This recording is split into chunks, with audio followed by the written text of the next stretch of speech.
Hello dear student, today we solve an example of circle. Here example is given as in the given figure D is the center of the circle.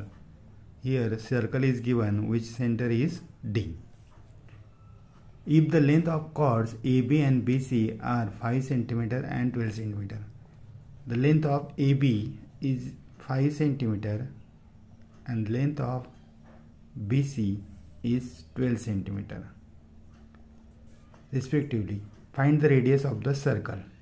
We have to find out the value of AD.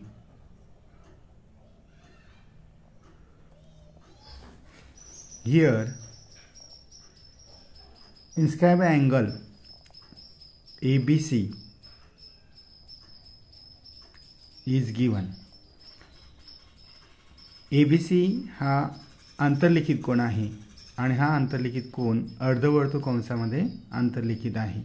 अर्धवर्तुळ कंस semi circle म्हणून आपण त्याला ABC आणि यानुसार आपल्याला असं म्हणता येईल by theorem angle इन्स्क्राइब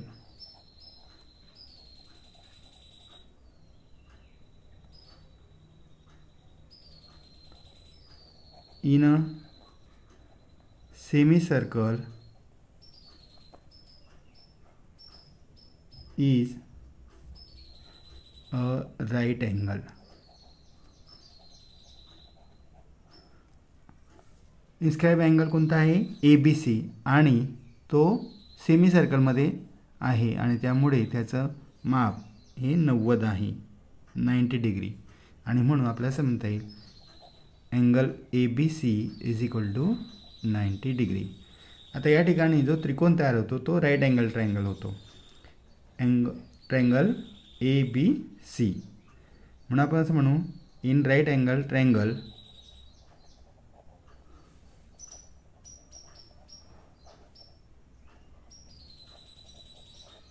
ABC angle ABC is equal to 90 degree. आता ABचं माप आपल्याला दिलेलं आहे AB बरोबर 5 सेंटीमीटर BC बरोबर 12 सेंटीमीटर. आता आपल्याला ACचं माप काढावं लागेल अगोदर. मग ACचं माप काढण्यासाठी आपण काय वापरणार आहोत बाय पायथागोरस थेरम.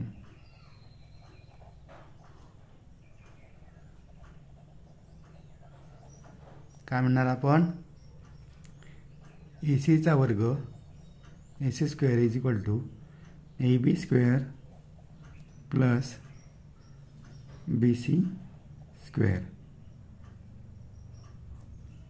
म्हणून ABचं माप काय येईल 5 सेंटीमीटर म्हणजे 5चा वर्ग अधिक BCचं माप 12चा वर्ग आणि म्हणून आपण सॉल्व केल्यानंतर आपल्याला येईल 5चा स्क्वेअर काय आहे 25 प्लस 12चा स्क्वेअर 144 त्यांची बेरीज केल्यानंतर 169 येतात.